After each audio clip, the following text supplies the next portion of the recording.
tous, je suis super contente de vous retrouver aujourd'hui dans une nouvelle vidéo où je vais vous parler un peu de mon engagement à l'UNICEF. Pour vous expliquer un peu, je pars à Lille pour 3 jours de l'Assemblée Générale qui a lieu donc chaque année dans un endroit différent de France, et cette année c'est à Lille, et je me suis dit que c'était l'occasion de vous vloguer un petit peu et puis de vous parler de mon engagement parce que je l'ai déjà évoqué dans d'autres vidéos mais je n'en ai pas discuté en détail. Je me dis que ça peut intéresser certainement d'entre vous, notamment si certains préparent Parcoursup dans les années à venir, savoir l'engagement, qu'est-ce que ça peut apporter, comment on peut s'engager auprès de l'UNICEF, ou même dans les études supérieures, si ça intéresse certains, ou pourquoi pas même après dans le milieu du travail, etc.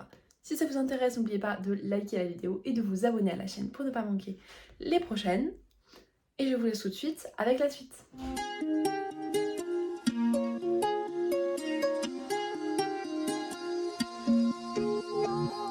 Je viens d'arriver, il fait super gris et vraiment froid.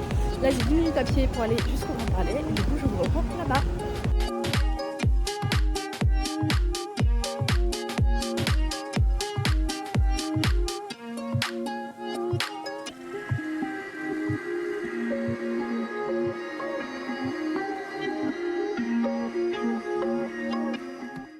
Du coup, comme vous l'avez vu dans les images, ce matin c'était formation communication, c'est le cas aussi cet après-midi. Je profite de la pause déjeuner pour vous reprendre et vous dire quelques mots du coup sur mon rôle dans la communication au sein de l'UNICEF, puisque c'est pour ça que je suis là aujourd'hui jeudi. Donc c'est formation communication toute la journée puisque je suis avec une autre personne responsable de la communication réseaux sociaux de l'Île-de-France, pas du tout de l'UNICEF France, mais de notre comité. Pour simplement vous dire quelques mots sur mon rôle au sein du comité Île-de-France.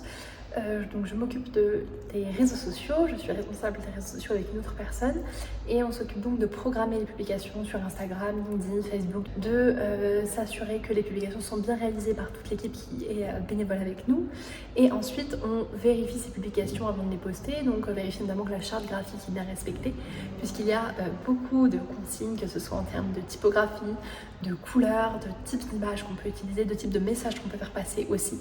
Donc on doit se charger de vérifier tout ça. Voilà, c'est un travail qui prend quand même un petit peu de temps, mine de rien, puisque ça implique de concevoir tout le calendrier éditorial et à chaque fois de bien retravailler les publications. Mais c'est vrai que c'est assez agréable, et même si je ne fais plus beaucoup aujourd'hui de côté créatif, j'aimais bien ça quand j'en faisais avant, puisque ça fait maintenant 4 ans que je fais partie de l'équipe donc communication. Aujourd'hui, cette journée, ce n'est pas tant pour apprendre des choses, puisque comme ça fait longtemps que je suis là, tout ce qu'on nous raconte, c'est plutôt des choses que je sais déjà, mais c'est aussi pour rencontrer des gens, découvrir leur manière de procéder dans leur comité. Quand je parle de comité, en réalité, ça correspond plus ou moins aux régions françaises. Il y a 22 comités dans toute la France qui permettent de fonctionner de manière plus territoriale et délocalisée que l'UNICEF France, donc l'UNICEF au niveau national. Et donc ça me permet de rencontrer des gens, discuter, échanger avec d'autres bénévoles qui travaillent sur la communication, et puis échanger toutes les bonnes pratiques. Voilà. Et sur ce, j'y retourne.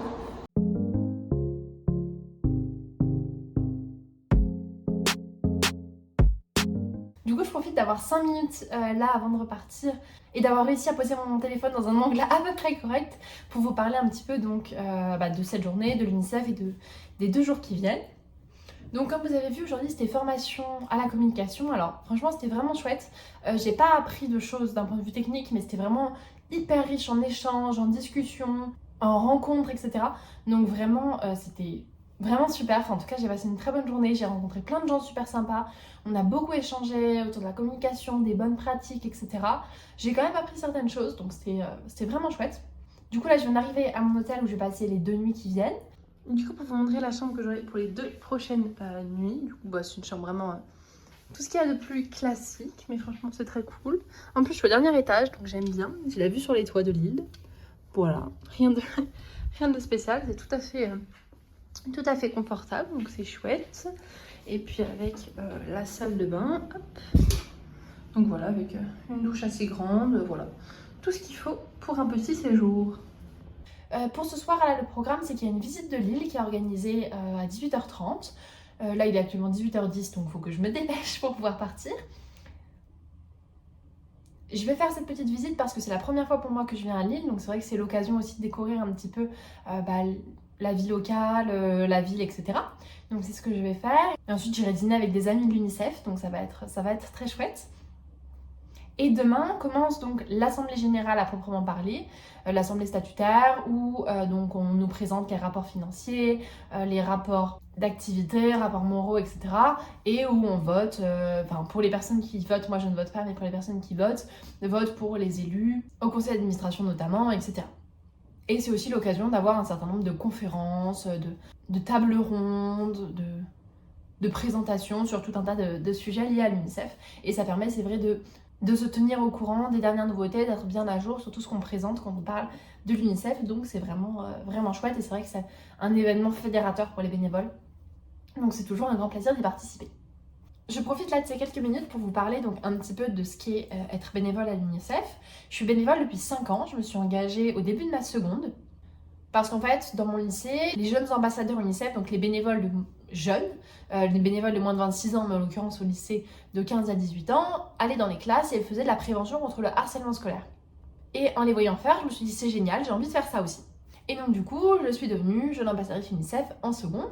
Je l'ai été pendant tout mon lycée, j'ai fait de la sensibilisation notamment dans mon établissement, donc que ce soit tenir des stands, réaliser des interventions en classe, faire de la sensibilisation via les réseaux sociaux, ce genre de choses. Et ça a été globalement la grosse structure UNICEF de mon lycée. Si c'est quelque chose qui vous intéresse, de pouvoir vous engager pour une cause dès le plus jeune âge finalement, puisque c'est possible à partir de 6 ans, donc extrêmement jeune, n'hésitez pas à vous renseigner sur la page UNICEF, c'est très simple d'adhérer, de devenir jeune ambassadeur, de devenir bénévole, donc vraiment n'hésitez pas. Pour moi c'était une expérience très enrichissante, je vous en parlerai un petit peu plus tard de ce que ça m'a apporté, etc. Mais voilà, vraiment c'est quelque chose de très simple et la preuve, je suis devenue à 15 ans, mais il y en a qui le font bien plus jeune et j'ai continué depuis, donc dans mes études sup, mais cette fois-ci beaucoup plus axée sur la communication, donc ce que je vous ai expliqué un peu plus en amont de cette vidéo, au début de la vidéo, où je vous parlais de mon engagement en communication, de la gestion des réseaux sociaux, etc. Et j'ai également d'autres missions que je me suis rajoutées depuis, au Conseil UNICEF des jeunes et à la Commission nationale jeunesse, mais je vous garde ça pour un peu plus tard dans la vidéo, pour avoir un petit peu de choses à vous raconter encore.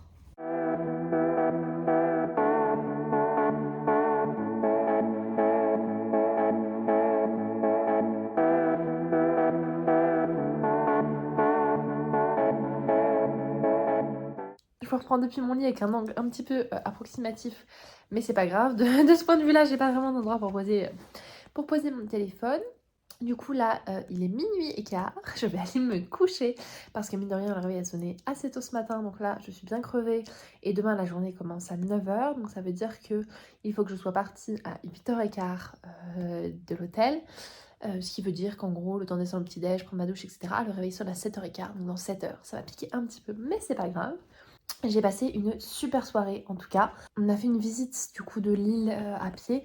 Alors j'ai pas trop écouté les commentaires de la visite pour être honnête. J'étais avec un petit groupe de copains et c'était super chouette. On a bien rigolé pendant toute la visite et tout, c'était vraiment cool. Et ça nous a fait une grande balade, donc c'était chouette. Et ensuite on allait dîner au resto ensemble. Et on a été rejoints par deux autres amis. Et ensuite, on a été rejoints par 2 autres amis.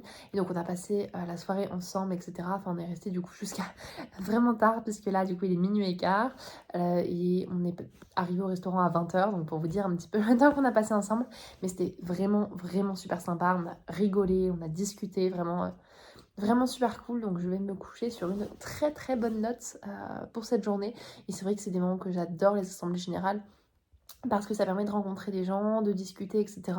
Voilà, des gens que je ne connaissais pas et avec qui je me suis super bien entendue. Donc vraiment, c'est très très cool.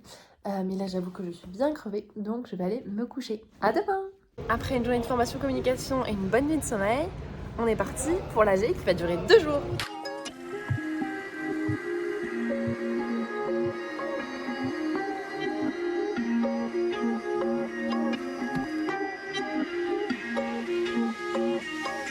Ce matin, c'était ouverture de l'Assemblée Générale, présentation du rapport moral par Adeline Dazan et présentation d'autres rapports, notamment du rapport financier par Gérard Bocnet.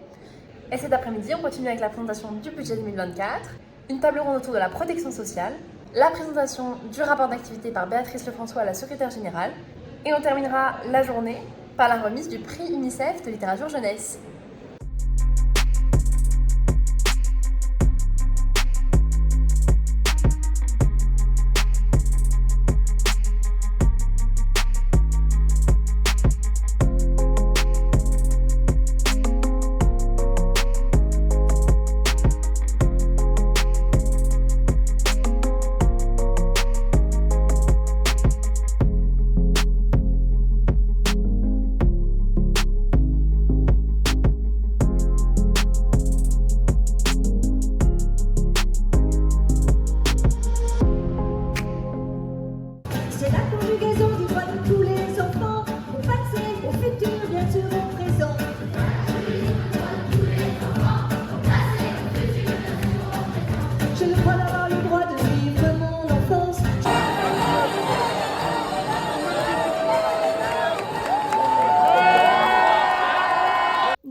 en 2 minutes top chrono avant d'aller me coucher. Du coup, je vous ai pas trop pris depuis tout à l'heure. En fait, j'ai pas arrêté d'être avec du monde, etc. Là, on a profité, c'est la soirée, la fête de ma musique, donc on a la chance d'être à Lille et donc il y a une rue, enfin il y a une rue en tout cas où là il y avait plein de bars, etc. Et c'était vraiment trop cool. Donc du coup, on a passé une super soirée. Enfin, il y avait de la musique et tout ça au milieu de la rue, dans les balcons en fait au-dessus qui donnent sur la rue, il y avait des DJ et il y avait de la musique, c'était vraiment top. Du coup là il est 2h du matin, donc j'avoue que demain ça va piquer un peu parce que du coup réveil à 7h. Donc je vais pas dormir beaucoup, mais c'est pas grave, en tout cas j'ai passé une trop bonne soirée. Donc je suis vraiment super contente, mais par contre j'ai pas du tout le temps de vous partager tout ce que je voulais, vous expliquer mon engagement dans la communication, mon engagement dans la commission jeunesse, etc. Mais je pense que ça n'est pas vraiment le moment de le faire et que je vais aller me coucher et je le ferai peut-être demain si j'ai le temps. Et sinon de toute façon je vous filme demain et je vous reprendrai peut-être dimanche ou plus tard, je ne sais pas trop quand. Voilà, vous aurez peut-être la fin de la vidéo un petit peu.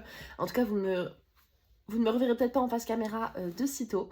Ça dépendra de comment les choses se déroulent, mais en tout cas vraiment c'était une super soirée. Et donc sur ce, je vais me reposer. Bonne nuit.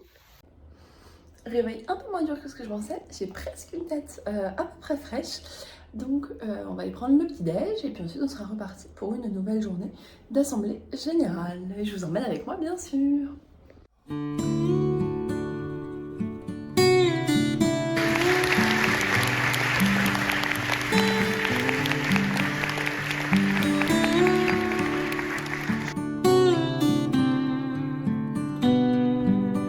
Et j'ai l'immense plaisir cet après-midi de commencer par accueillir une très grande dame. Alors, non seulement par sa taille, parce qu'elle mesure 1m77 sans talons, vous avez vu que j'ai remis les miens pour l'occasion, mais c'est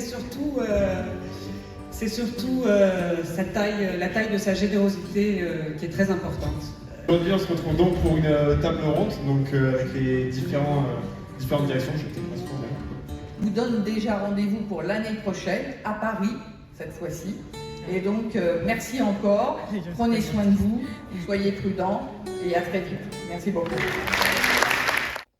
Et je reprends donc du coup en effet bien plus tard puisqu'on est aujourd'hui lundi. Comme vous voyez à ma tenue et au grand soleil qu'il y a par la fenêtre, l'été est arrivé, il fait 30 degrés aujourd'hui, donc vraiment ça fait du bien d'avoir enfin un peu de soleil. Mais je voulais quand même vous reprendre pour vous parler un petit peu du Conseil UNICEF des jeunes et de la Commission nationale jeunesse. Je n'ai pas sorti mon trépied donc je suis pas très stable, je suis désolée si la vidéo bouge un petit peu.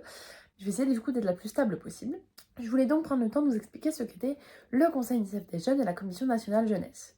Alors le Conseil UNICEF des jeunes est un organe qui a vu le jour en 2019 et il y a eu 2 mandats, 2019-2021 et 2021-2023, et qui était un organe pour donner de la voix aux jeunes bénévoles de l'UNICEF, pour représenter la voix de la jeunesse auprès des salariés, de la gouvernance, etc. Ça permettait aux jeunes notamment de se saisir d'un projet d'envergure nationale. Ça a été le cas avec le lancement d'une campagne autour du consentement et le lancement d'une campagne autour de la santé mentale qui ont été diffusées à l'échelle de l'UNICEF France. J'ai donc fait partie du 2e mandat de ce conseil de 2021 à 2023 et j'ai donc travaillé sur la santé mentale en développant des outils, des podcasts et en nourrissant le plaidoyer de l'UNICEF France à ce sujet. Et à l'issue de ces 2 ans, j'ai intégré un nouvel organe qui a été créé pour remplacer le Conseil UNICEF des jeunes, puisqu'en réalité, le Conseil UNICEF des jeunes avait pour vocation de porter la voix des jeunes au sein de la gouvernance, mais finalement c'était plutôt un organe permettant aux jeunes de lancer des campagnes de sensibilisation plutôt que de réellement faire porter leur voix. Donc un nouveau système a été imaginé, celui de la création d'une commission nationale jeunesse, au même titre que d'autres commissions de l'UNICEF. Et j'ai donc intégré cette commission qui est composée de 12 jeunes qui viennent de toute la France, entre 15 et 26 ans, et qui a donc pour objectif d'émettre des avis, d'émettre des recommandations sur un certain nombre d'enjeux stratégiques de l'UNICEF France, de la gouvernance. Donc par exemple, ça fait 1 an que ce conseil existe, on a fêté les 1 an justement pour cette assemblée générale. Et à l'heure actuelle, 2 chantiers principaux ont été saisis. La stratégie d'arrivée d'UNICEF France sur TikTok et la stratégie autour du chantier qu'on appelle diversité, c'est-à-dire comment inclure une plus grande diversité de publics au sein des jeunes bénévoles de l'UNICEF et auprès des jeunes touchés. Et donc sur ces deux chantiers, ce sont des travaux qui sont d'assez longue haleine, en particulier le chantier diversité, puisqu'on a commencé par faire une grande étude des données existantes, des données statistiques qui avaient pu être produites par un certain nombre d'organismes, l'INGEP, l'INSEE, etc. Ensuite, de cette base-là, on a été rencontrer un certain nombre d'organismes, un certain nombre d'associations qui ont l'habitude d'aller au contact de publics plus diversifiés que nous pour essayer d'identifier quelles stratégies ils avaient mises en place, quelles qui pouvaient être transposées ou non au sein de l'UNICEF. Et ensuite, on est donc là en ce moment sur la 3e phase du chantier diversité, où on va produire des recommandations qui vont ensuite être présentées au conseil d'administration et au bureau de l'UNICEF France pour présenter ce que la jeunesse pense comme étant la bonne marche à suivre et ce qu'elle recommande de faire pour avoir une stratégie qui soit efficiente et adaptée à l'objectif qu'on souhaite atteindre. Je trouve le travail qu'on fait avec cette commission absolument passionnant puisque c'est réellement un travail très poussé, un travail de recommandation très concret et ça permet réellement de donner de la portée à la voix des jeunes et de leur donner du poids puisque 2 jeunes de cette commission siègent au conseil d'administration à tour de rôle. Donc ça permet vraiment que la jeunesse ait une réelle représentation et qu'on lui donne cette place qu'elle n'avait pas nécessairement avant. Et c'est d'autant plus important de laisser cette place à la jeunesse que l'UNICEF est une association qui œuvre pour la jeunesse, donc il est d'autant plus important qu'elle donne en premier lieu elle-même ce droit à la participation, ce droit à donner son opinion, ce droit à agir dans l'intérêt principal des enfants et des jeunes. Et grâce à cette commission, c'est rendu petit à petit possible. Voilà donc un petit peu ma dernière mission à l'heure actuelle à l'UNICEF, même si, étant donné que je vais partir en année à l'étranger, tout cela va être un petit peu chamboulé. Je vous en parlerai d'ailleurs dans ma prochaine vidéo, donc ne la manquez pas la semaine prochaine si jamais vous voulez en savoir plus sur ma 3e année à l'étranger. Mais j'espère en tout cas que je vous ai appris des choses avec tout ce que je vous ai expliqué sur l'UNICEF, que ça vous a intéressé, peut-être donné envie de vous engager, ou peut-être donné envie d'inciter certains de vos proches, de vos amis, cousins, cousines, oncles, tantes, grands-parents, je ne sais pas, à s'engager. En tout cas, moi, c'est vraiment un engagement que je vous recommande, qui m'a beaucoup apporté, qui a donné du sens à ce que je fais au quotidien, à mes actions, mais qui m'a aussi apporté beaucoup de compétences. J'ai développé des compétences en communication, en travail de groupe, en dialogue, en rédaction de rapports, vraiment en toutes sortes de choses. Et j'ai rencontré des personnes absolument formidables. Donc ça a été un vrai enrichissement personnel et je vous souhaite sincèrement de pouvoir vivre des expériences comme celle-ci. Et si vous souhaitez soutenir l'UNICEF, n'hésitez pas à vous rendre sur le site, à devenir bénévole, à faire un don ou à adhérer simplement à l'association. Vraiment, je crois sincèrement à la cause que je défends et je crois sincèrement que les enfants d'aujourd'hui sont la clé du monde de demain. Alors je sais que ça peut paraître extrêmement bateau dit comme ça et être un grand principe, mais j'y crois réellement. Et je pense sincèrement que si on veut changer le monde aujourd'hui, si on veut amorcer un monde meilleur, ça passera avant tout par les enfants, des enfants qui auront une bonne enfance, un bon cadre pour se développer, pour grandir. Ça fera des adultes qui seront construits, qui seront stables et qui seront capables de faire de grandes choses demain. Donc c'est vraiment pour ça que moi j'avais à cœur de m'engager. Et j'espère en tout cas que la vidéo vous a plu, vous a intéressé. N'hésitez pas à liker et à vous abonner si c'est le cas. Je ne vais pas la faire durer plus longtemps puisqu'elle est déjà relativement longue pour une vidéo uniquement de blabla autour de l'associatif. Si vous avez des questions, n'hésitez pas à me les poser en commentaire, je me ferai un plaisir d'y répondre. Et sur ce, je vous dis à jeudi prochain pour une nouvelle vidéo.